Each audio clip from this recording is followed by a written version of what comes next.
সকলে নামাজ পড়তে ব্যস্ত। ভয়াবহ পরিস্থিতিতে পড়েছিলেন শাহরুখ। আজমের শরীফে কি হয়েছিল?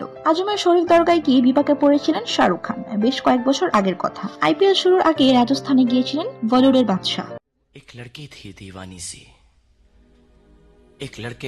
ঠিক তখনই পরিস্থিতি নিয়ন্ত্রণের বাইরে চলে যায়। রাজস্থানের আজমের শরীফে শাহরুখ আসছেন শুনেই সেখানকার মানুষ উত্তেজিত হয়ে পড়েছিলেন। সেই দিন শাহরুখের নিরাপত্তা রক্ষীর ভূমিকা পালন করেছিলেন ইউসুফ ইব্রাহিম। সম্প্রতি সংবাদ মাধ্যমের কাছে সেদিনের অভিজ্ঞতা ভাগ করে নিয়েছিলেন তিনি। মানুষের এমন ঢল নেমেছিল যে ধাক্কা খেতে খেতে গাড়িতে উঠে পড়েছিলেন শাহরুখ।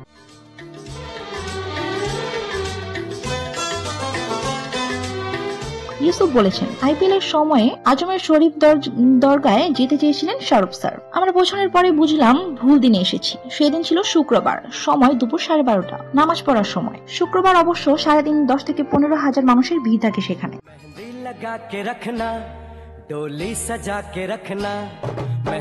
এমন দিনে আজমের শরীফ দরগায় পৌঁছে ভয়াবহ অভিজ্ঞতার মুখে পড়েছিলেন শাহরুখ। নিরাপত্তা রক্ষীর কথা, বহু মানুষের ঢল নেমেছিল। আমাদের ঠায় থাকতে হয়েছিল। লোকজন আমাদের ধাক্কা মারতে মারতেই দরগার মধ্যে ঢুকিয়ে দিয়েছিলেন। তারপরে ধাক্কা খেতে খেতে আমরা নিজেদের গাড়িতে গিয়ে বসেছিলাম।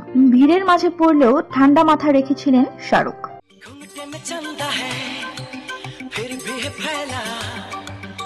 পরিস্থিতি বেগতির দিকে পুলিশকে পদক্ষেপ করতে হয়েছিল। ইউসুফ বলেছিলেন, লোকজন সরানোর জন্য পুলিশ লাঠিচার্জ করতে হয়েছিল। খুবই উন্মাদনা ছিল সেই দিন। আমার জন্য এটা সারা জীবনের অভিজ্ঞতা। তবে এমন ধরনের পরিস্থিতিতে খুব শান্ত থাকেন শাহরুখ। তিনি জানান, এখানে কারো ভুল নেই, ভক্তদের উচ্ছ্বাস মাত্র। তাই মাথা গরম করেন না শাহরুখ।